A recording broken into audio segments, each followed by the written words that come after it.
Precio de las cosas. La semana económica resumida por nuestro especialista en producción y finanzas. Si la información es poder, la información económica es poder económico. El precio de las cosas. Presenta al economista Javier Vicens Elfis, Centro de Rehabilitación Integral y Entrenamiento Deportivo. Atención personalizada desde bebés hasta la tercera edad. Rehabilitación neurológica, hidroterapia. Centro de Rehabilitación Integral y Entrenamiento Deportivo Elfis, Nicaragua 58, Banda Norte, sucursal Centro, San Martín 1252.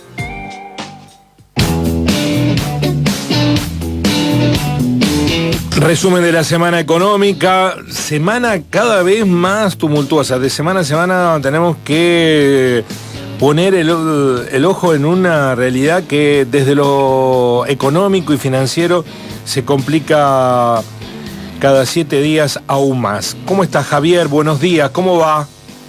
Hola, buenos días, Guillermo. Déjame, antes de comenzar con el panorama económico, saludarte por este Día del Periodista, vos y todo el equipo. Bueno, muchísimas gracias, Javier. Antes de que te metas en el tema, me pareció muy interesante lo que publicó hoy La Nación. ¿Cómo ha impactado el ajuste de Milei según las clases sociales? ¿Quién lo está pagando? No sé si viste la pirámide. No alcancé a ver lo que publicó La Nación el día de hoy. En la estructura social, ¿cuánto ha pagado cada uno de los sectores el ajuste de Milei, ¿no? ¿Qué grado de impacto ha tenido? Los invito después a que lo consulten en el propio diario La Nación, pero es básicamente la clase media baja y la clase baja la que ha pagado hasta ahora el ajuste del gobierno libertario, y la que menos lo ha padecido es la clase alta. Algo que presumíamos, pero visto en estadísticas y publicada por el diario La Nación, la verdad que termina por ratificar que el ajuste no lo paga ni la política ni la casta, lo pagan los sectores de la clase media abajo y la clase baja, básicamente, ¿no? Básicamente, sí, es lo que vienen reflejando los números, sobre todo cuando prestamos atención en dónde está el ajuste en el gasto público.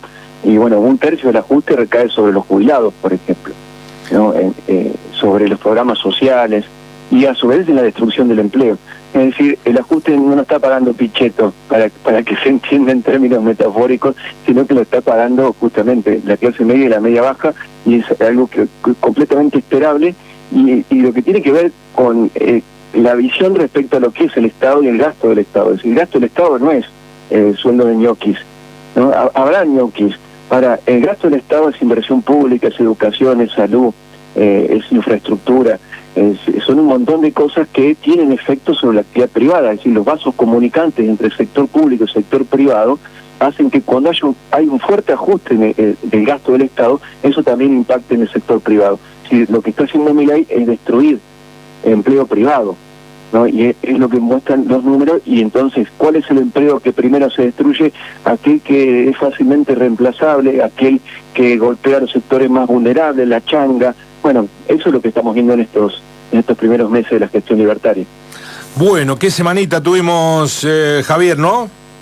Sí, semana tras semana se amplía la desconfianza sobre el rumbo económico del gobierno. Yo creo que esta semana sobresalen 3 datos, Guillermo, en el panorama de lo que hemos tenido. El primer dato me parece que es el indicador de pobreza que elabora la UCA.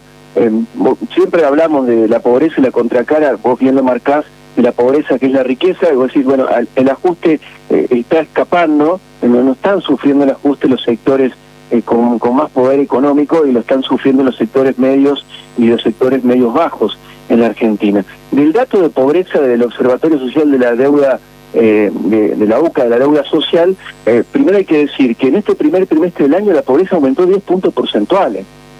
Y esto es una enormidad. ¿no? No es que antes no había pobres, la situación de pobreza en la Argentina es una situación alarmante, pero estamos hablando de un aumento muy importante que hace que 25 millones de argentinos, la mitad de los argentinos, o quizás más de la mitad de los argentinos, se encuentren en esta situación de vulnerabilidad social. Y el otro dato que divulga la UCA, y esto es aún más alarmante, es el de la indigencia. Casi 18% de los argentinos cayó en la indigencia, y la UCA se anima ya a hablar de la indigencia estructural.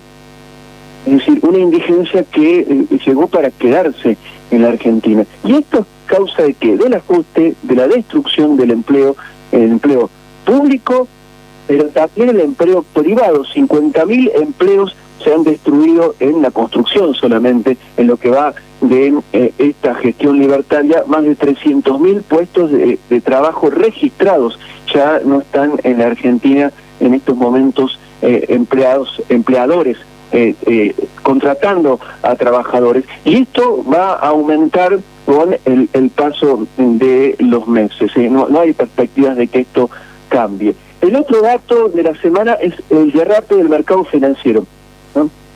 Tuvimos caída en los bonos, en las cotizaciones de los bonos de la deuda argentina.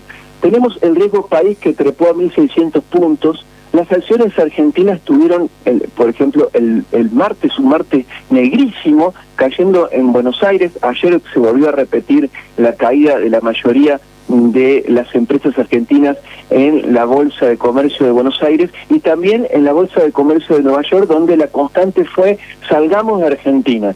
La mayoría de los inversionistas se desprendieron de papeles argentinos y el dólar volvió a sufrir una mini corrida.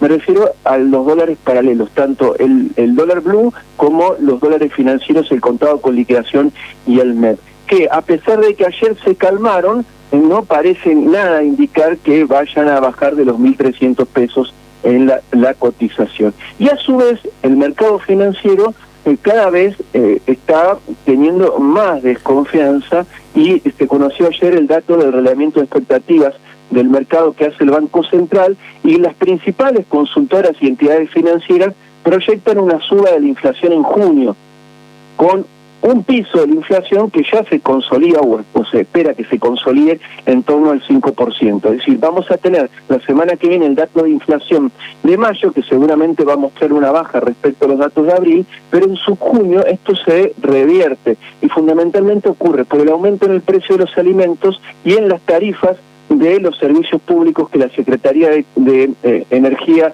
esta semana volvió a darle un golpe a los flacos bolsillos de los argentinos, aumentando considerablemente el costo de la luz y el gas para los meses que vienen. El gobierno dice que este derrape en el mercado financiero, tanto Caputo como Milei, se debe a las ratas de los diputados que han puesto en jaque el equilibrio fiscal. Parte de los analistas financieros, es decir, aquellos que defienden los intereses de los que vienen a timbiar en la Argentina, también marcan esto, es en los diputados erosionando el equilibrio fiscal al que llega el gobierno. ¿Cuál es la erosión del equilibrio fiscal? La modificación en una fórmula de actualización de los saberes de los jubilados que votó diputados con 2/3 de los votos, es decir, fue amplia el consenso en la oposición, sumó radicales, la coalición cívica, hacemos coalición federal, para aumentarle a los jubilados algo así como 30.000 pesos. 30.000 pesos de aumento a los jubilados, tiene media sanción, falta el Senado en esta ley, pone en jaque el equilibrio fiscal del gobierno. ¿No será que el equilibrio fiscal al que el gobierno está haciendo tanto alarde es un equilibrio fiscal con bases poco sólidas y que está fundamentalmente sustentado en no pagar, en ajustar y en ver qué pasa? Bueno, Milei dice que las ratas en el gobierno están poniendo palos en la rueda, pero va a defender la caja. La mejor forma que puede tener Milei de defender la caja es tratar de que el país vuelva a crecer y que no siga en esta dinámica de caída permanente en los niveles de actividad. La mejor forma que tendría Milei de defender la caja es de querer dejar de pretender bajarle impuestos a los sectores más ricos, como tiene previsto en el paquete fiscal que se está discutiendo en el Senado, que baja el impuesto a los bienes personales a los sectores de mayor poder adquisitivo en la Argentina, al tiempo que le sube el impuesto a las ganancias a los sectores del trabajo. La mejor forma de defender la caja es no otorgarle beneficios tributarios excepcionales a empresas que les va muy bien en la Argentina, como son las empresas transnacionales que se dedican a la explotación de los recursos de la tierra. Bueno, Guille, la desconfianza es total. ¿Y en qué está la desconfianza? Está en que los mercados financieros miran las reservas del Banco Central. Esto lo venimos diciendo acá en esta columna, lo venís diciendo vos. La cosecha gruesa no aparece, a pesar de que la cosecha es buena, en el promedio es buena. Las reservas del Banco Central no crecen lo que deberían crecer. Lo que tenemos es un Banco Central que compra de a puchos dólares, mientras que el cepo cambiario sigue siendo, es aún más rígido del que era. La desconfianza no se basa en las ratas de la Cámara de Diputados, es decir, en la república que existe en cualquier país con una oposición que le marca la cancha, o un oficialismo, que es lo normal en una democracia.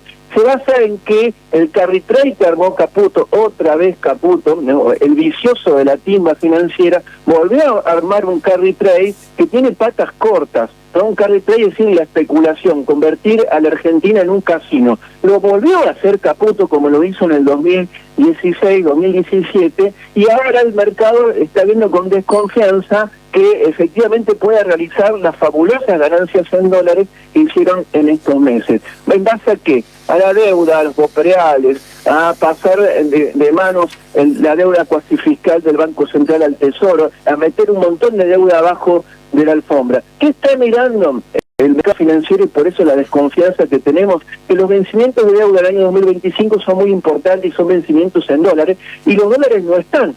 Y como a su vez los dólares no están, el gobierno tiene la impericia en la política internacional de no saber qué hacer con el swap con China que vence ahora, 3.000 millones en junio y 2.000 millones de dólares en julio. No se sabe nada qué va a pasar con eso. Bueno, todo eso contagió a los mercados financieros. El tercer y último dato del que me quiero referir de esta semana, Guille, es el dato del INDEC y los niveles de actividad. ¿Por qué hay que enfocarse en esto? Porque un poco nos marca lo que está pasando con la economía real y lo que va a pasar en el futuro. Milei en Agroactiva dijo que la economía de ahora es más remota, a partir de los datos que publicó el INDEC de la construcción y la industria en abril. Y Caputo dijo que de ahora en más lo que viene es crecimiento. Bueno, a ver, ¿es así? Ahora, los datos del INDEC muestran que en abril se habría alcanzado piso en cuanto a los niveles de actividad, pero la caída interanual de la industria, por ejemplo, es 16%. La caída de la construcción es otro tanto. Lo que tenemos es un crecimiento de abril con respecto a marzo que muestran que, bueno, se habría alcanzado un piso. Ahora, en mayo, los datos que se van conociendo de la actividad económica nos muestran una fuerte caída de la industria automotriz, una fuerte caída en los despachos de cemento y una fuerte caída en la recaudación, como por ejemplo del impuesto al cheque, un impuesto ligado a la actividad. En todo caso, si lo peor ya pasó, como dice Caputo, bueno, lo que vendría a futuro es una leve recuperación, una meseta en la actividad económica que no va a alcanzar para impedir que los empresarios continúen con el despido de trabajadores, que ya no es goteo, sino es un despido bastante generalizado. El INDEC, en este informe sobre la actividad industrial y la actividad de la construcción, a su vez le preguntó, Guillermo, a los empresarios. ¿Qué les preguntó? ¿Qué esperan para el futuro? Y más de la mitad de los empresarios esperan una caída en la demanda a futuro. Difícil que los empresarios, en este contexto de desconfianza, hagan lo que les pide Caputo. Caputo, ¿qué les dijo esta semana a los empresarios en una charla en la que disertó? Les dijo que la recuperación depende de ellos.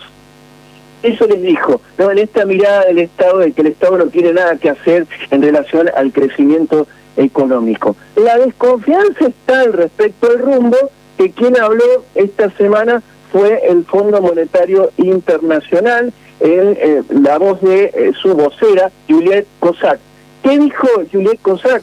Que hay que mejorar la consolidación fiscal, la durabilidad de este equilibrio fiscal que promociona Milei. O sea, está diciendo el fondo, los números, bueno, están bien, pero esto no se sostiene en el tiempo, y que hay que mejorar la política monetaria y cambiaria para asegurar la acumulación de reservas en el Banco Central. ¿Qué está diciendo Juliette Cossack, la vocera del fondo? Está diciéndole a Milei que el dólar está atrasado, que se necesita una nueva corrección cambiaria, lo que sería para la economía argentina un golpe de gracia en estos momentos. A su vez, el fondo enfatizó sobre la necesidad de contar con apoyo político. Le está diciendo a Milei al fondo que tiene una impericia política muy fuerte para sostener el ajuste en el gasto público que está llevando adelante, y enfatizó Juliette Cossack sobre la necesidad de ampliar la ayuda social para los más pobres.